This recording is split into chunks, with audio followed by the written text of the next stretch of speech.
Yesterday morning, Thursday, the 4th of March 2021, both my parents and I were confirmed by the proper testing system as being COVID negative.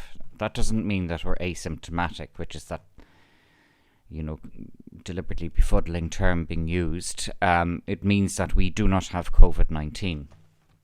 Not even a little bit of COVID-19 or COVID-18 or COVID-3 or any of those kind of things. We are completely clear. The context of this is very, very important at a national level, I would say. That may sound grandiose. Having considered it over the night, I don't think it is. From the outset of COVID-19, I have refused to break the law, but I've also refused to follow many, if not all, of the guidelines issued. One of the things that our mainstream media has done is that it has deliberately confused the distinction between a guideline and a law. Let us be clear. The statutory instrument in relation to masks that was brought in August of 2020 is law. It is, at least on the face of it, enforceable. The restrictions regarding 5 kilometres, that is law. It's enforceable. It's interesting that to date, any prosecutions arising from a person not wearing a mask have actually been under the broader hook, usually of public order offences, which are much older established statute in this state. So, to my knowledge, nobody has been prosecuted simply for not wearing a mask. Anyway, I have, on point of principle and invoking the various rights that I have under the statutory instrument, which is law, refused to wear a mask. I have also refused to socially distance, which is my right. I have also obeyed the law, but have met people, hugged people, shook hands, kissed people, including on the lips. I have not socially distanced from the people I live with, my mother and father. I have not socially distanced at any time when I go out to do essential chores like shopping, putting fuel in the car, buying food, buying hardware for our house, dealing with workmen who visit our house. I have insisted that workmen who visit our house remove face coverings. Most have, many haven't. It's their right to keep it on, but we're not going to have it enforced upon us. Indeed, we recently had to get some technicians to visit the house, and we were told that we would be required to wear a mask in our house. And I said to the person who was trying to impose that was not going to happen, and that they would have to work around the fact that we would not be wearing a mask in our house. And work around they did. But now it looks like all that time, in any event, we were completely COVID clear, so nobody was at risk coming to our house. And maybe we were at risk from them. And me saying that they had to take masks off and all this. But the fact of the matter is that we are still COVID clear. Now we're hearing a lot of things. I've been saying this to many people. Yes, Mum and Dad and I are COVID clear. Oh, well, maybe you had it at an earlier date. Well, it mustn't be a very good test then. So how reliable is this test at all? Another thing we've been hearing is, oh, you have to get a vaccine. Oh, we don't have to do anything. Oh, but you should get a vaccine. You should mind your own business. So, in the context of us not having taken any precautions, wearing masks and all of that, since the start of the whole COVID episode, shall we say, it would imply something very strongly to me. At least one thing that it implies very strongly on the face of it is that the inherent infectiousness of the disease is far less than we have been implicitly led to believe. Then you reflect upon what the mainstream media has actually told you about COVID-19. And then it appears, reflecting on it, they're not talking very substantially about the actual scientifically established infectiousness of COVID-19.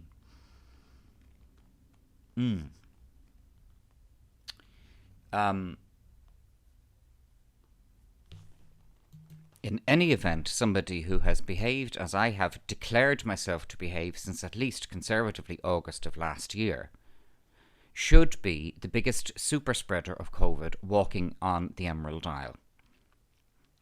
I should have COVID coming out of my ears, coming out of my nostrils, out of my fingernails. There should be COVID. I should be the biggest bag of COVID walking around, considering the fact I've gone to court, I haven't worn a mask, I've been in court alongside other people, I have not distanced, I have been rubbing shoulders with strangers, I've mixed with strangers, I've gone on public transport, I've been in crowds.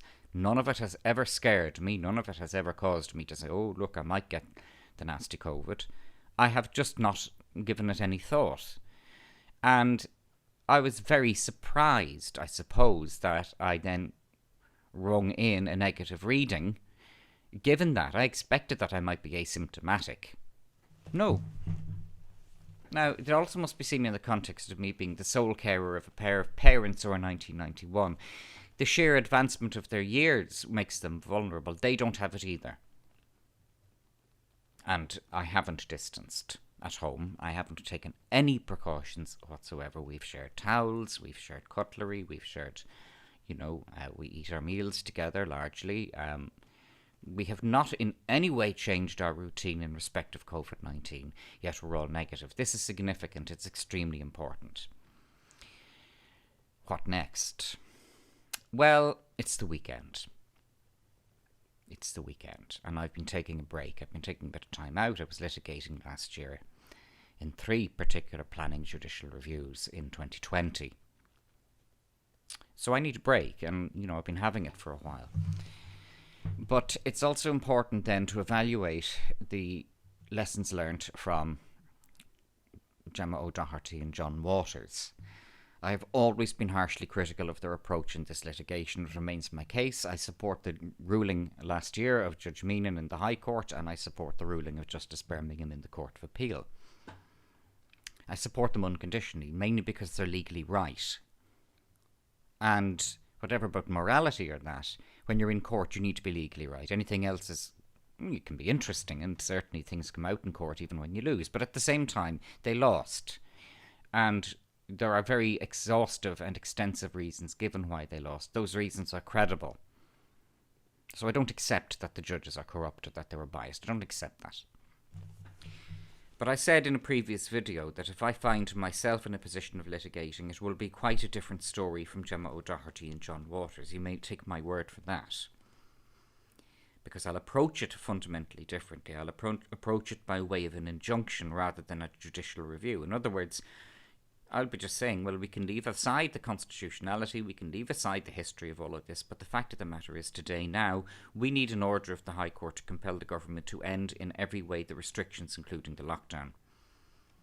As part of the collateral of such a case, I'll also be seeking an explanation of how somebody who, according to the mainstream media and according to all of the official narrative, somebody like myself who should be the biggest super spreader since Flora, actually is negative.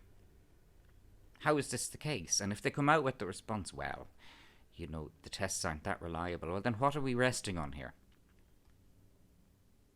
Or another thing they might come out with is, well, you might have had it previously. Well, what are we resting on here?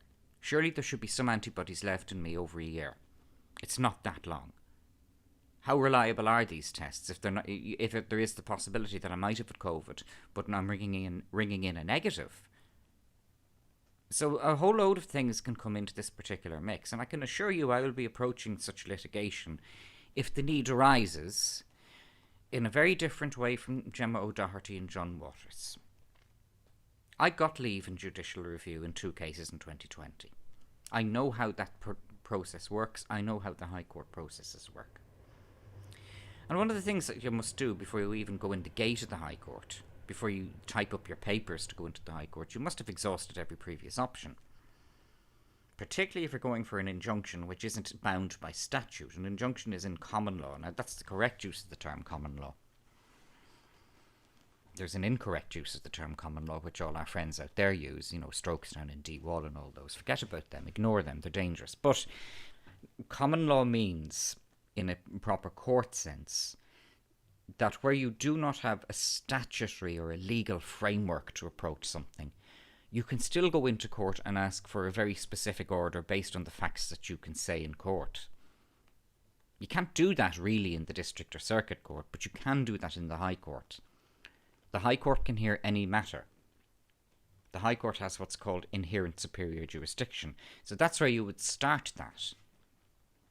okay, we leave aside all of the statute and the rights and wrongs of what the government has done, or the constitutionality, or the history, or the precedent, but now I want an order of the court to end the lockdown. Simple.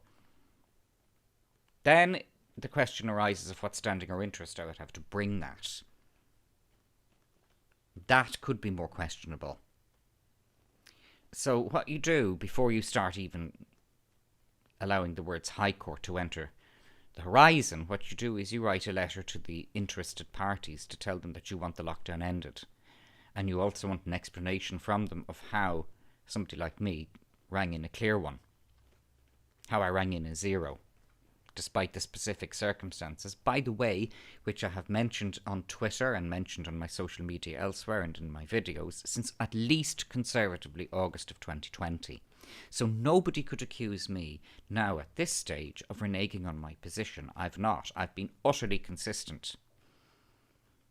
Even my biggest detractors, who are hearing me talk now, will say at least I haven't been in any way inconsistent, and I haven't in any way wavered or, I suppose, lost my nerve. No, I haven't. So, if I find the cause to bring such an injunction, then I will be seeking answers to all of those things. And where Gemma and John actually fell down at not getting leave to bring a judicial review, you don't need leave to bring an injunction. They have to put in a defence straight away. That might have been the better approach for Gemma and John to have taken. But frankly, I think the strongest pillar in Judge Meenan's position was that they simply moved too early. Well, now we're a year down the line, folks. We're a year down the line here. And the results of yesterday put me in a position where I have evidence. My own evidence. You know, so Gemma and John were also, one of the criticisms made, which is a legitimate criticism based on the facts, is that they made all of these very tendentious claims while at the same time having next to no, or actually zero, evidence to support them. My evidence to support this is the fact that I got that result. That's my evidence. I think that's quite a goodie. But maybe that's just me, and I'm not a lawyer anyway. There is more litigation coming round on the horizon anyway. Other people are starting to litigate. Other people are starting to talk about this in a much more sceptical way than they did even, say, in December of last year. If you have wolves at the door, the person who's to blame isn't the wolf. The person who's to blame is the person who lets the wolves in and facilitates them. In that regard, it's the mainstream media. What we're seeing today is that Leo Varadkar, the kind of... well, technically he's the Taoiseach. He seems to have forgotten the fact that he's not Taoiseach. He seems to have forgotten the fact that he's not the Sun King. But that comes with Varadkar's grandiosity. Grandiosity is hand in hand with psychopathology. Varadkar is now talking about compulsory vaccines and vaccine passports and all of this. And Varadkar is too stupid and too ignorant to realise that in Ireland the principle of enforced medical intervention is just a no-no. We've so much precedent against that it's not a runner. But of course his pals in mainstream media will give him this platform, to borrow a woke term. They'll platform him. They'll platform him to basically scaremonger. And it is scaremongering. That's all it is. Because, you know, we're also looking at the likes of Una McGurk. We're also looking at the likes of John McGurk, who's not related. Una McGurk is a very erudite woman. The idea that she's a tinfoil hat, or that she's, you know, one of these kind of scobies who find themselves caught in this kind of thing, far from it. Una McGurk is a very long established and very reputable lawyer. She's a senior counsel. And she's litigating. I know that. I saw the case. I saw it on the High Court record. She is litigating. Tracy O'Mahony, about who I make no claims, good or bad, is litigating as well, apparently, according to Tracy. I haven't seen the case on the court record yet. She may have posted off the paperwork and be waiting for it to be assigned a number, whereas Una McGurk has been given a case number. I would take Una McGurk seriously. Even if you don't want to take me seriously, take Una McGurk seriously. She's experienced. She's a senior counsel, you know. She knows how the High Court works. A senior counsel train for the High Court. So if you look at the District Court and the Circuit Court, most of the cases taken in there, particularly at district level, are done exclusively by solicitors. Some circuit court cases are done by junior counsel, and I'm not disparaging either the circuit court or junior counsel, but I'm making the specific narrow point that a senior counsel like Una McGurk is experienced and trained in the High Court. Senior counsels, the High Court is largely senior counsel's stamping ground, and the Court of Appeal and Supreme Court, that's where they go on to then. You don't usually get senior counsel in the circuit court, and you'd never ever get senior counsel in the district court. So Una is experienced at the High Court. I would be taking that litigation of Una McGurk's very, very seriously. We can be certain she is. I'm not litigating at the moment. Nor do I even think I have a very strong cause as we sit here talking. I don't think I've got a big case going here because, as I said before, I have to be able to prove that I'm suffering some kind of major loss here. But I am very clear about the fact that I'm not going to compromise anything I've done. No, I'm not going to wear a mask. No, I'm not going to socially distance. No, I'm not going to be vaccinated. And there is something else that has come on the horizon because we are dealing with psychopaths, of course. We are dealing with psychopaths. What the psychopaths have done is they are in the process, I don't think it's been signed by our friend in the park yet, but they're in the process of bringing in a statutory requirement that anybody who is wearing a mask and is claiming, not wearing a mask and claiming an exemption, the onus of proof shall be upon them. That's not going to work. It's not going to work. So then we have to see, will we trip over a situation where I end up being prosecuted for not wearing a mask, one of the grounds of the evidence being, or the state's case being, that the onus was on me. Well, bring it on. Then I will be that will shift me into very strong territory of having a case against the state, extremely strong. That would be the last domino to fall. It hasn't fallen yet. And frankly, and I suppose I'm talking about my tactics here to an extent, I might be being a bit indiscreet. Until that domino falls, I really won't be in a position to sue the state. Nor do I intend to. I'm not going to do a Gemma and John. I'm not going to take a case just on abstracts because I think it's in the national interest. I'm not a politician. I'm looking after my own interest. But if my own interest is incurred upon by a prosecution for not wearing a mask, it'll be an entirely different situation. It'll flip over then once that happens.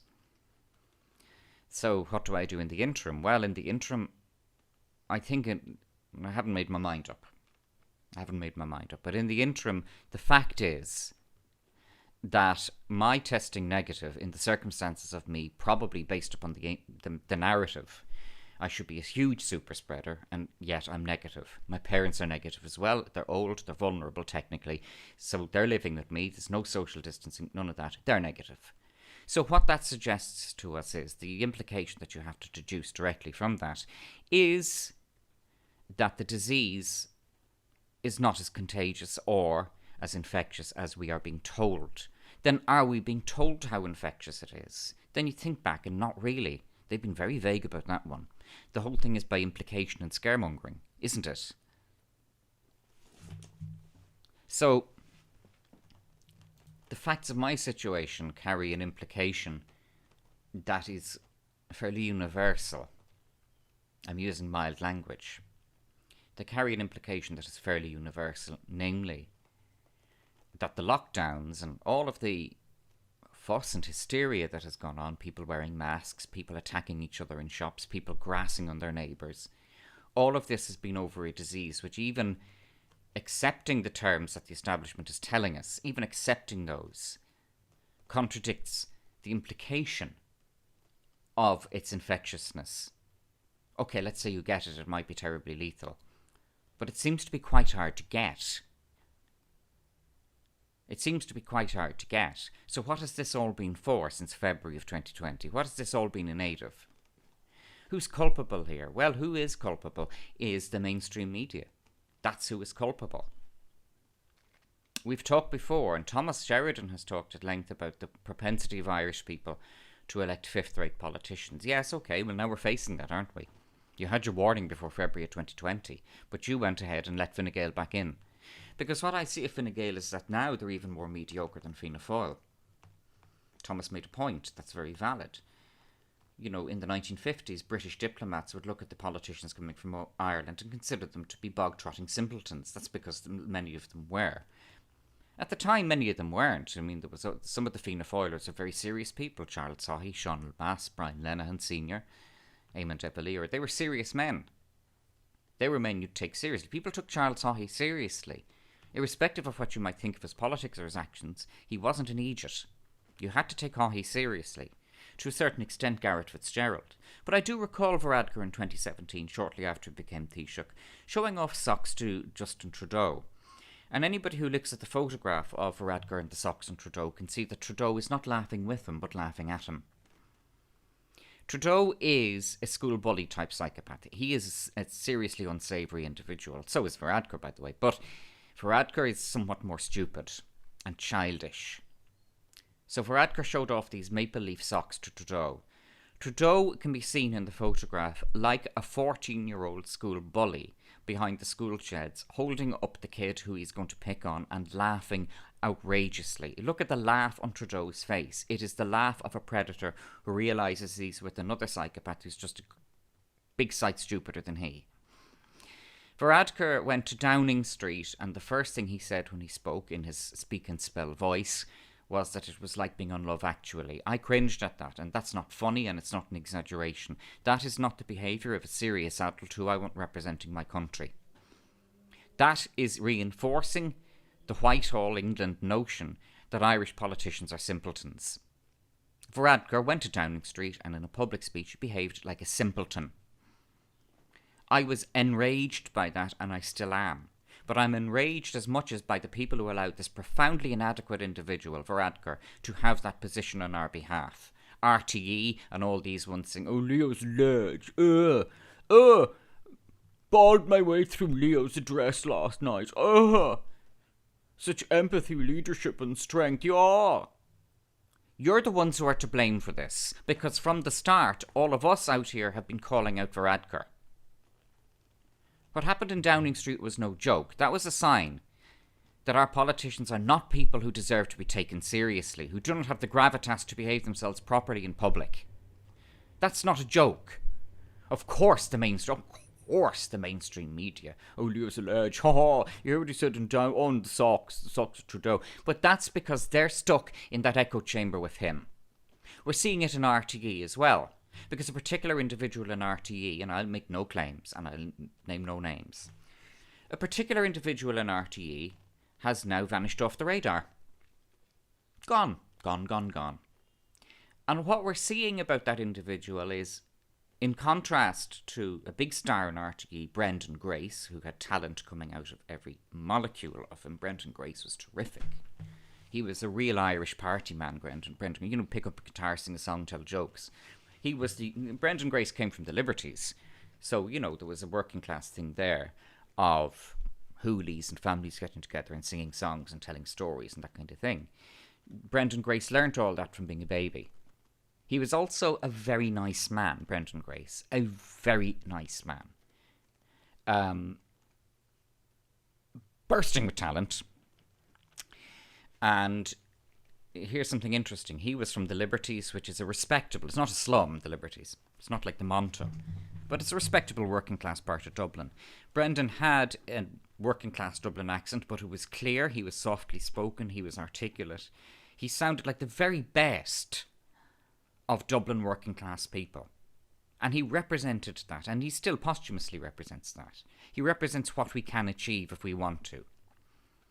But this individual from RTE who has just kind of, shall we say, vanished off the horizon, it's not as if there's a whole load of people in response to this individual vanishing off the horizon saying, "Oh, where is he gone? We miss him so much."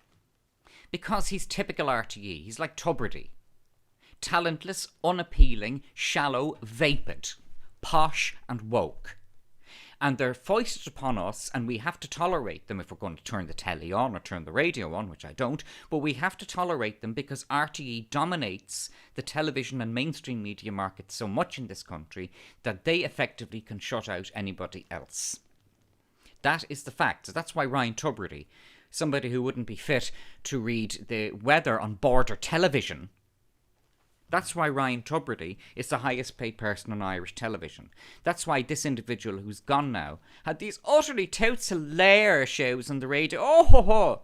And now that he's gone, there's this big sigh of relief from people who have to listen to the radio when they're driving up the motorway. It's not as if that individual had a huge degree of loyalty, because he didn't. And there's another individual, a female one, in RTE who's the same. They get in there because the family gets them in. They don't have talent, they don't have originality.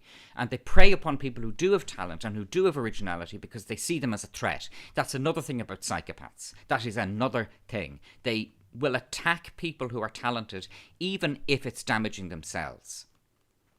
So a psychopathic boss might have a very good worker on the team. He will try to drive that person out rather than encourage them.